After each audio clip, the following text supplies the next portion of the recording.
Raquel Sherazade, boa tarde, seja Zoiama. muito bem-vinda ao Jornalistas Etc. Obrigada por ter aceitado o Obrigada. convite. Obrigada, Thaís Zoiama. Obrigada, UOL, pelo convite. Um prazer falar com você.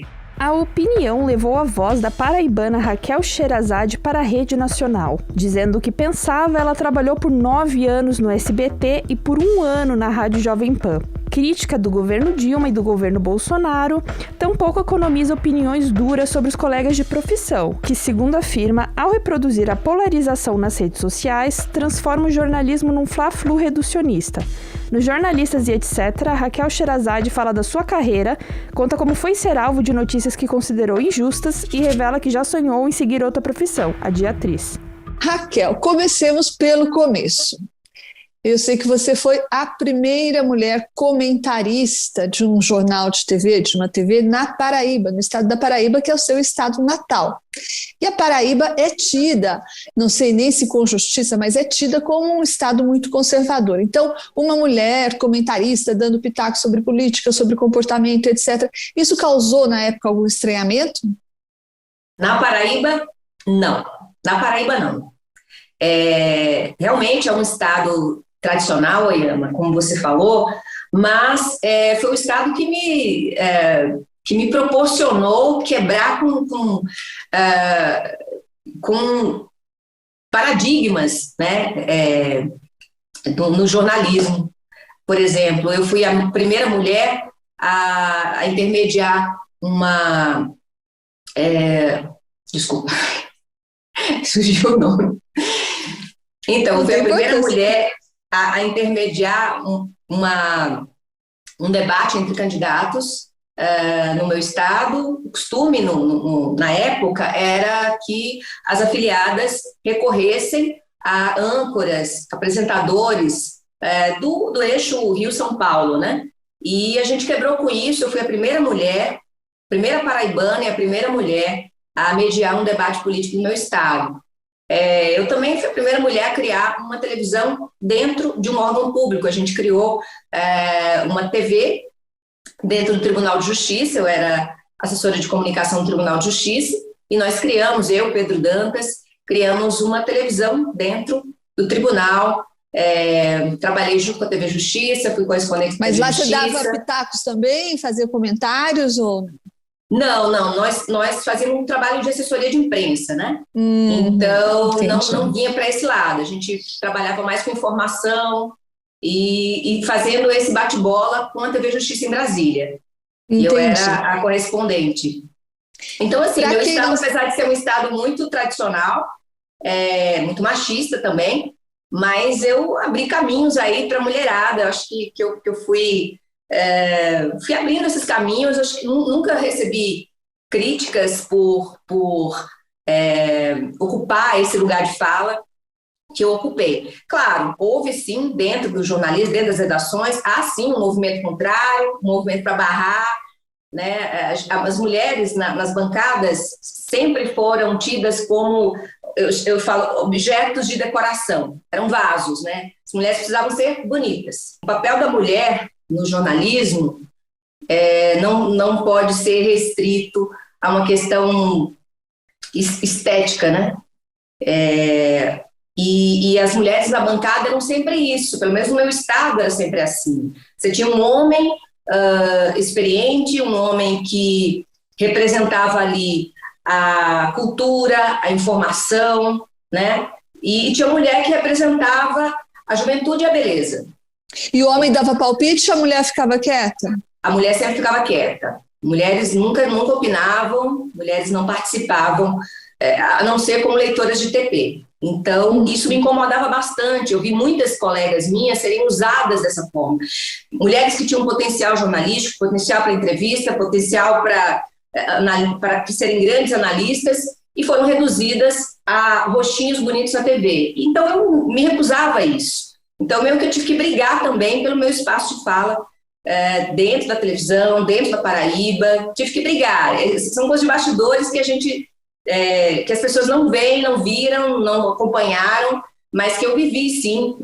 Eu comecei como repórter e quando fui para a bancada, eu fui muito jovem para a bancada, acho que até antes do tempo, gostaria de ter ficado mais tempo na reportagem de rua, que eu amava. Mas, enfim. Quantos anos você tinha quando você fez aquele famoso vídeo? Só para quem não sabe, a Raquel Sherazade chamou a atenção do Silvio Santos quando ela fez um comentário sobre o Carnaval da Paraíba. Ela reclamou, ela criticou, disse que o Carnaval da Paraíba tinha se elitizado, tinha perdido o contato com as origens, etc. E foi esse o comentário que fez o Silvio Santos prestar atenção nela, convidá-la para ir para o SBT, e daí você ficou 11 anos no SBT e saiu agora, né, Raquel? E agora a gente até vou fazer uma observação aqui, porque a Raquel está em litígio processual com o SBT, a gente vai tomar um pouco de cuidado com esse assunto a pedido dela. Mas foi assim, né, Raquel? Você ficou 11 anos no SBT e nesses 11 anos você comentou muita notícia, analisou muita notícia e também virou notícia, né? Uma dessas vezes em que você virou notícia foi em 2014, quando, ao comentar no jornal SBT Brasil, aquele episódio em que um adolescente tinha furtado alguma coisa e foi acorrentado num poste por um grupo de pessoas no Rio de Janeiro, você disse uma coisa que criou muita polêmica, que foi que os defensores dos direitos humanos que se apiedaram do marginalzinho deveriam adotar um bandido. Isso deu uma maior polêmica e eu imagino... Você se arrepende hoje desse comentário? Isso foi em 2014. Então, Thaís, eu prefiro não tocar nesse assunto, porque esse foi um assunto já comentado ao exaustão por mim, nas minhas redes, tentei explicar várias vezes, mas não existe argumento quando uma pessoa está decidida a distorcer o seu pensamento. Não existe argumento que vá dissuadi-la. Então, eu acho que a justiça já deixou claro que não houve cometimento de crime, não houve incitação a crime da minha parte. Aliás, não foi só a primeira instância, foi a primeira, segunda, terceira instâncias.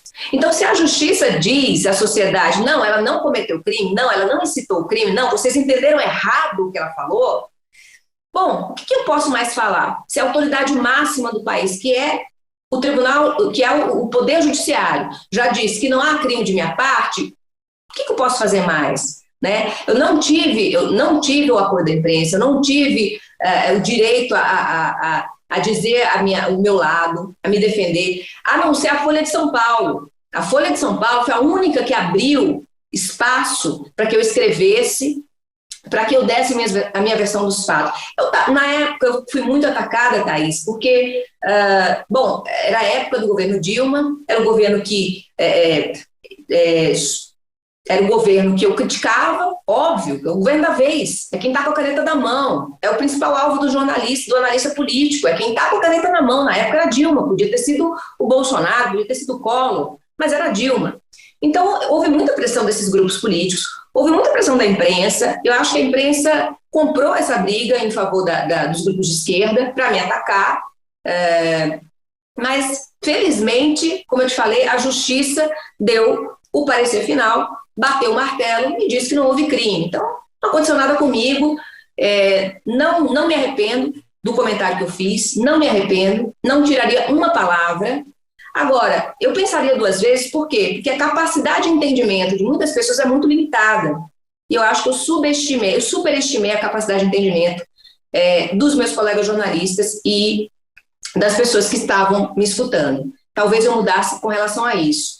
Mas o que eu quis dizer continua dito, está lá dito, a justiça me amparou, graças a Deus. Um dia, quem sabe, a imprensa possa divulgar pelo menos a sentença final do judiciário, dando o seu parecer final sobre esse caso. Isso não foi feito, né? A imprensa vive muito também de escândalos e não costuma, às vezes, dar o resultado final dos processos. E o resultado final foi esse, que eu fui inocentada pela justiça, não cometi crime nenhum e que pena que muita gente não conseguiu entender e enxergar as minhas palavras. Enxergaram ódio onde havia, no máximo, uma revolta contra a situação de segurança pública no país. Teve outro momento em que você virou notícia, que foi por causa não de comentários que você fez no SBT, mas de um comentário que você fez no seu canal do YouTube, que foi sobre uma rebelião no presídio. Você disse, você atribuiu responsabilidade também às autoridades pela grande matança que houve lá, porque você disse que facas não entram sozinhas nos presídios. E por causa desse comentário, você sofreu um ataque que hoje, infelizmente, começa a ser cada vez mais comum, que é o tal do assédio judicial. Explica o que é assédio judicial, porque nem todo mundo sabe. Assédio judicial é quando um jornalista, ele não pode ser calado, ele tem direito à liberdade de expressão, como todo cidadão, e nós temos a liberdade de imprensa, que é a nossa ferramenta de trabalho. Então, quando todas as pressões políticas e econômicas são usadas e não surtem efeito sobre um jornalista, quando ele não se queda ao poder econômico, quando ele não se queda ao poder político, as pressões, e ele insiste em usar da sua liberdade de expressão para levar informação aos seus espectadores, o último recurso que os poderosos encontram é acionar esse jornalista na justiça. E não é um processo, são 2, são 3, são diversos processos, são centenas, dezenas, centenas às vezes de processos. E então, cada um no lugar, cada um aberto numa região. Isso, não existe um processo único, é a mesma causa de pedir, o mesmo fato, a mesma causa de pedir, só que processos disseminados aí pelo Brasil inteiro. Então, essa é uma metodologia que os políticos têm utilizado para calar o bom jornalismo, né? O jornalismo independente. Quando eles não conseguem de outras formas, comprando ou pressionando politicamente, como eu não tenho nenhuma amarra com o poder político, eu não devo favores a ninguém, eu sou independente, né? Não tenho filiação partidária, não tenho interesses partidários, minha família não depende de políticos, não dependo de favores, nunca dependi, fiz muita questão de nunca depender. Meus empregos foram todos seja por concurso público, seja por provas que eu fiz, me submeti a provas, fui convidada para todos os empregos que eu tive, até agora tenho, sempre fui convidada. E você também foi muito criticada Desculpa, você foi muito crítica ao governo Dilma. E depois você também foi muito crítica ao governo Bolsonaro, de modo que você apanhou tanto da esquerda quanto da direita, né? Eu perguntei para o nosso colega Reinaldo Azevedo, que também sofreu essa mesma experiência, também esteve aqui no Jornalistas, etc., quem é que batia mais forte? Se a esquerda pela mão dos petistas, se a direita pela mão dos bolsonaristas. Ele me disse uma coisa interessante. Ele disse que o modus operandi de um e de outro, para ele, parecem diferentes. Então, ele falou que os petistas, ou a esquerda de maneira geral, ela costuma atacar o jornalista crítico, dizendo, insinuando que ele está a soldo de um partido, a serviço de um outro partido. Né, uma acusação mais política, digamos. E que da parte da direita, os ataques costumam ser mais no nível pessoal, no nível da ofensa, da agressão à família, aos seus familiares, etc. Você percebe essa diferença entre o modus operandi de a esquerda atacar jornalistas e a direita atacar jornalistas, Raquel? Primeiro, Emma, eu queria dizer que, para mim, é algo assim, colocar no meu currículo, né? É algo de que eu me orgulho muito, de ser atacada tanto pela direita quanto pela esquerda. Na verdade, eu não quero elogios, nem de uma parte nem de outra. Eu sou jornalista, eu não sou política. Então, mas a tua pergunta foi em relação ao tipo de ataque. Sim, eu fui muito atacada pela esquerda, muito atacada pela direita. Eu acho que os ataques são os mesmos, sabe? São igualmente covardes. No meu caso, foram os ataques à esquerda também disseram respeito à minha família, meus filhos, eu tive que blindar carro, foi convocado passeatas contra mim na porta do meu trabalho. Eu passei uma semana sob escolta policial, né? Meus filhos foram expostos em redes sociais, enfim, eu fui alvo também de ações judiciais por causa do meu trabalho. Enfim, eu sofri todas as perseguições da esquerda e venho sofrendo também da direita. O que muda, talvez, para mim pegaram no lado pessoal e no lado profissional. Pegaram de todo jeito. Agora, o que muda é que eu acho que a direita, essa direita bolsonarista, ela é mais, como é que eu posso dizer? Ela é mais sofisticada na maldade. Todas são maldosas, esses ataques todos são cruéis, e só sabe quem já foi vítima deles. Mas como assim mais sofisticado? Sofisticado no sentido da maldade, né? São muito mais, até pelo uso de robôs, né? Eles usam essa quantidade de máquinas para te atacar, então são as mesmas ofensas em massa. Graças a Deus, essa semana, não sei se você notou, mas o Twitter está muito civilizado. Andou fazendo uma limpa aí de robôs, então está muito civilizado, está muito bom frequentar o Twitter nesses dias. Está mais leve. Então, no sentido de que a direita bolsonarista é mais organizada, mais profissional nos ataques, é isso? Acho que se profissionalizou ainda mais. Eu acho que já pegou um modus operandi que era da esquerda e acho que sofisticou esse modus operandi e passou a usar também agora com essa ferramenta dos bots, né, dos robôs. Mas ambos são criminosas, ambos os ataques são criminosos, são cruéis, são, sabe, eu acho que dispensáveis numa democracia, são bárbaros. Eu não consigo achar normal esse tipo de ataque.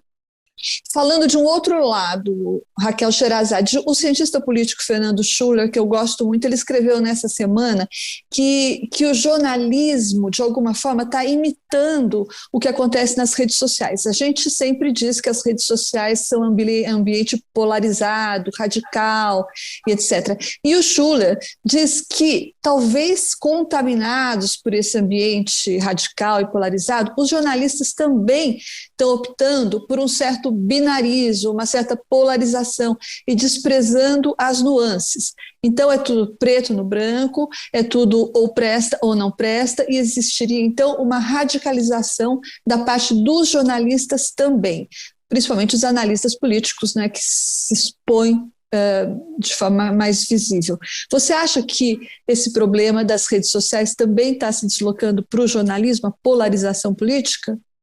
Sim, eu vejo muita polarização na nossa área também, Thaís. O que eu lamento, porque a polarização é uma... Como é que eu falo? Eu ia dizer uma palavra muito, muito forte aqui. Mas a polarização é um reducionismo, né? É uma cegueira, uma miopia social, política, que isso venha das redes sociais é até compreensível. A gente está lidando com pessoas do povo, pessoas que não conhecem bem a política, não conhecem a informação a fundo, são levados às vezes pelo zap da família, o zap da tia, enfim, são levados por esse sentimento muito apaixonado. Jornalismo não é isso. Jornalismo é análise, jornalismo é informação, é conhecimento, né? O jornalismo tem que trazer à tona, né? Tem que ter por fim a verdade dos fatos, a busca da verdade dos fatos. Então, eu acho que a polarização no jornalismo ela é mais burra do que a polarização que acontece nas redes sociais. Eu lamento muito isso. A gente parece que está num jogo de fla-flu, sabe? E não é questão de torcidas. A gente não torce, jornalista não torce. Jornalista torce pela verdade dos fatos, torce para trazer informação mais fidedigna para o espectador, para o leitor, né? Para o seguidor na rede social. Não é essa briguinha de preto no branco, bom ou ruim. É uma discussão muito pequena, né? Para a nossa classe, né? Nós deveríamos ser a elite do pensamento do Brasil. E você vê essa polarização... Você vê essa polarização mais nos jornais impressos, na TV? Em que momentos você vê essa radicalização e essa perda de nuances, esse desprezo da moderação e do moderado? Ou da ponderação? Eu vejo isso muito na TV, Eu vejo isso na TV, algumas TVs que tem um lado, mostra muito um lado e o outro lado, o reverso. Rádio também, a gente ouve muito isso. Eu procuro desviar meu ouvido dessas coisas, sabe, Thaís? Não me contaminar com isso. É muito indigno para a nossa profissão, né? Tomar lados, se deixar seduzir por ideologias, né? Ou pelo poder econômico, pela proximidade com o poder político. Eu acho lamentável. Nós somos... Pois não. Você já se descreveu como uma cidadã de centro-direita, também já se disse liberal conservadora. Você acha que o bolsonarismo, com tudo isso que ele provocou, principalmente na pandemia, no curso da pandemia, com o negacionismo, com a demora nas vacinas e todas as consequências dessa política catastrófica na pandemia, você acha que o bolsonarismo e o governo Bolsonaro contribuíram para uma certa desmoralização do campo da direita, Raquel? Com certeza, Thaís. Eu sempre disse isso desde 2018, antes da eleição mesmo, eu venho sendo atacada, muita gente não sabe, mas muito antes da eleição eu venho sendo atacada. Eu tentei fazer uma diferenciação, assim, minha imagem foi muito usada pelo bolsonarismo, muito usada. Eu via sempre memes com o meu rosto, junto do Bolsonaro, junto com o professor Olavo, junto com o Reinaldo Azevedo, coisas que não tinham sentido e ficavam. Mas eram colagens, montagens? Eram colagens, sempre colagens. E eu orientava o pessoal da assessoria de imprensa, da televisão, olha só o que estão fazendo, olha isso que não é bom para a nossa imagem. Eu nunca tive minha imagem ligada a político nenhum. Eu sempre fiz muita questão de manter essa distância dos políticos para que eu pudesse ter a liberdade de criticar, de analisar, de elogiar, sem ter esse compromisso com eles. Então, de repente, eu vi a minha imagem como jornalista, uma imagem que eu cultivei, né? A minha credibilidade jornalística, que é a minha riqueza maior, que eu nunca negociei, sendo ali jogado nas redes sociais, linkada a um candidato, seja ele qual for, mas, enfim, é um candidato que representava tudo que eu não acredito. Enfim, comecei a fazer essas advertências, olha, gente, vamos tomar cuidado, olha, vamos saber o que... Nada foi feito, isso foi crescendo, você sabe, uma andorinha só não faz verão. Por mais que eu tentasse me dissociar dessa imagem, parece que a coisa era maior, porque hoje a gente sabe que foram usados muitos robôs para isso, né? Havia um gabinete pensando tudo isso. Então, assim, foram cooptando imagens da direita, essa direita democrática, que sou representada pelo Reinaldo Azevedo, por mim, em determinado momento da minha vida. Bom, foram cooptando essas imagens para ganhar espaço ali. No antipetismo, né, que eu representava também, que o Reinaldo também representou, o antipetismo. Então, ali foi ganhando espaço, até que chegou um momento em que saiu um meme, uma foto minha e do presidente Bolsonaro, antes das eleições, ele com a faixa presidencial e os dizeres: presidente Bolsonaro, vice Raquel Sherazade, a chapa dos sonhos. Eu falei, gente, isso aqui é muito grave. Eu sabia que ele seria candidato, tudo levava a crer que ele seria candidato. Eu falei, gente, isso é muito grave. Mas até então a imprensa ignorava o Bolsonaro, né? Subestimava o poder do Bolsonaro. Não, esse cara não é ninguém, isso é bobagem. E aquilo me preocupava, claro que me preocupava, até que chegou um ponto em que saiu uma notícia num site de notícias na internet de que eu teria me reunido com o então pré-candidato Jair Bolsonaro num almoço para discutir a chapa. Gente, eu recebi já alguns convites para sair candidata em alguns partidos, eu nunca quis esse envolvimento com a vida política. A minha vida hoje, e eu espero que durante muito tempo seja o jornalismo, essa é a minha paixão não é. Em algum momento, talvez, Raquel?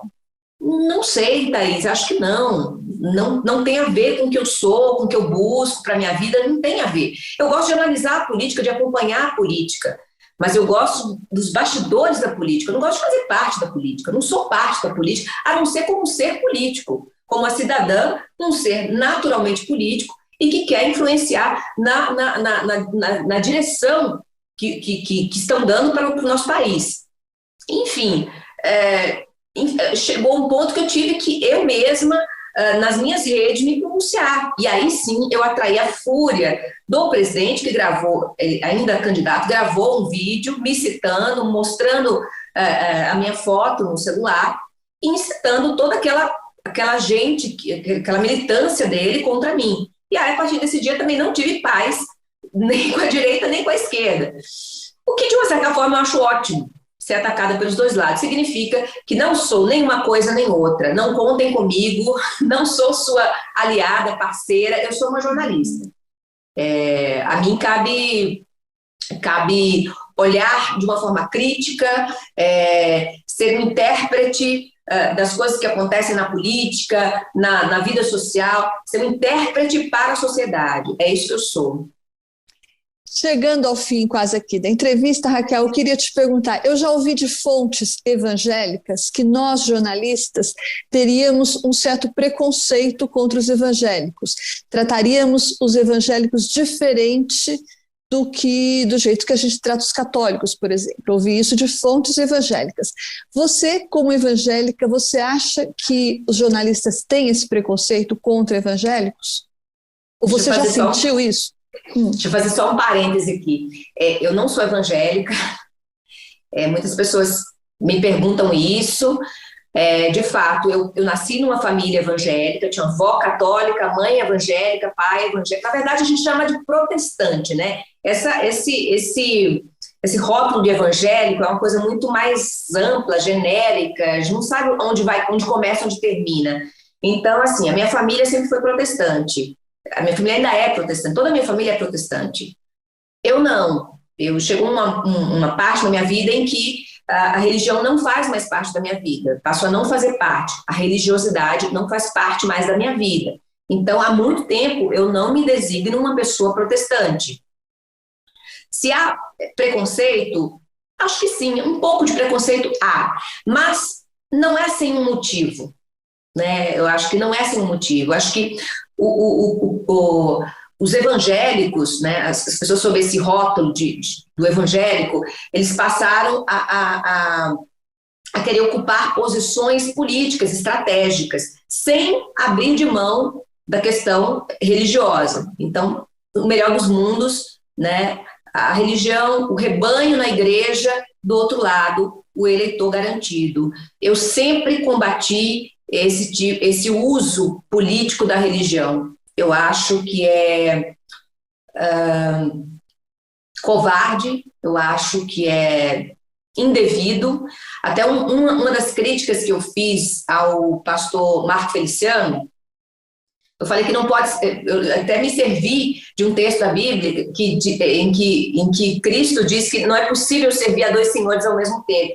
Você vai agradar um e vai desagradar outro. Então, como pode o senhor, né, sendo pastor de uma igreja, pastor de um rebanho, estar servindo ao seu rebanho, está servindo a sua comunidade religiosa e, ao mesmo tempo, está servindo a política? Um dos dois você vai desagradar, se não os dois. Então, eu sou terminantemente contra essa participação política da religião na política. A gente não pode confundir as coisas. Quer ser político? Larga a batina, larga o púlpito, sabe? O mesmo vale para militar. Quer ser político? Larga a farda. Né? Eu acho que a gente tem que pensar a política como uma coisa mais pura, sabe? E não metida no meio de religião, sabe? Tem que separar as coisas. O Estado é laico, sabe? Não pode trazer a religião para dentro do Estado. A gente já demorou tanto para fazer essa separação, juntar de novo. Então, sim, há um certo preconceito do jornalismo, mas exatamente, eu acho que por isso, por essa participação maior da comunidade evangélica dentro da política. Não que não seja válida, mas eu acho assim, você tem que escolher, né? Escolher quais lutas vai lutar. Se a política, abrace política, e deixe, né, a sua religião para o seu lado pessoal, seu lado íntimo, né? Não faça do púlpito, não faça da batina, não faça da farda o seu palanque. Raquel Sherazade, qual o próximo projeto agora? Você que está como jornalista do Grupo Metrópolis, também colunista da Isto É, recém-saída da televisão, onde você fez comentários por 11 anos. Qual é o próximo projeto? Ai, Thaís, são vários. Eu sou uma pessoa sempre de muitas ideias na cabeça e a minha maior dificuldade é escolher entre essas paixões. Sou uma pessoa de muitas paixões. Foi difícil escolher o curso de jornalismo, porque eu também estava dividida entre outras habilidades que eu achava que tinha. Mas, enfim, eu queria ser atriz também, achava que eu tinha potencial para ser atriz. Eu quis ser bióloga, eu quis cursar Direito, até porque aos 18 anos eu passei num concurso para o Tribunal de Justiça, então aquilo de repente se tornou minha vida, o Direito. Eu sou filha de advogado, irmã de advogados também. Mas você chegou a fazer teatro também? Fiz teatro, sim, fiz teatro. Fez curso de teatro? Fiz. Eu acabei cursando teatro dentro da faculdade também, né? Fiz curso de teatro fora da faculdade, mas também na faculdade também fiz. Cheguei a apresentar um monólogo do Nelson Rodrigues, chamado A Valsa Número 6. E, nossa, é outra paixão que eu tenho pelas artes cênicas. Bom, tenho tantos objetivos na vida e tantas paixões na vida que fica difícil dizer, mas assim, na área do jornalismo, eu tenho um livro encaminhado que, nossa, já estou devendo esse livro há algum tempo, mas tem um segundo livro encaminhado. Eu lancei O Brasil Tem Cura em 2013, acho que 2014, e agora vou lançar um livro mais voltado para os jornalistas. Tenho um projeto aí de educação também, na área de jornalismo, enfim, projetos para Web TV e talvez a volta também às redes sociais, a volta ao YouTube, ao meu canal do YouTube, com quem sabe, com análises políticas e comentários. Estou estudando isso aí. E também, pronta para haters e lovers. Sempre prontas, né? Sempre prontas. Assim, eu acho que a gente está preparado para tudo, para críticas, elogios. Eu sou preparado para tudo. O que eu não admito é o desrespeito, né? A gente pode conversar, a gente pode sentar com os diferentes, pode conversar, deve conversar. Inclusive, aqui eu vou fazer um apelo, né, aos governistas.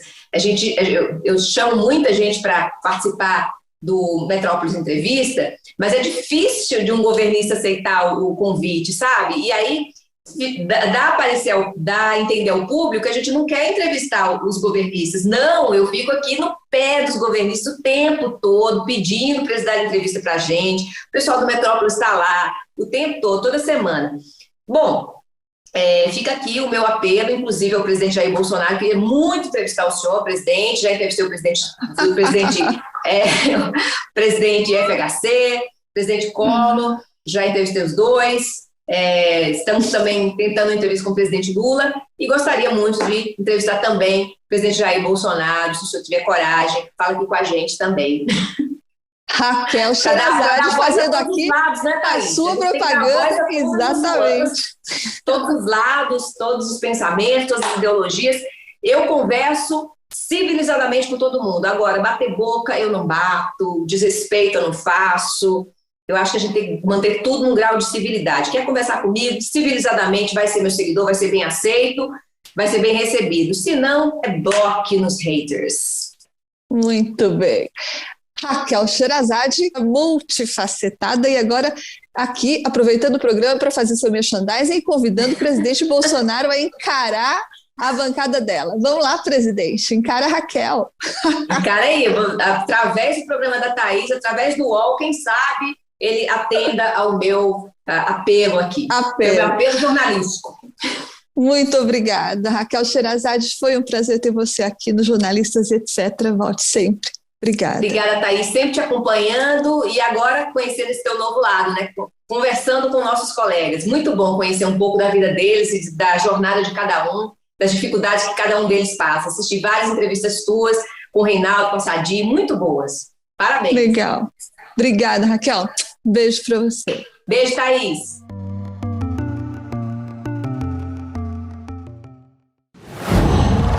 Qual?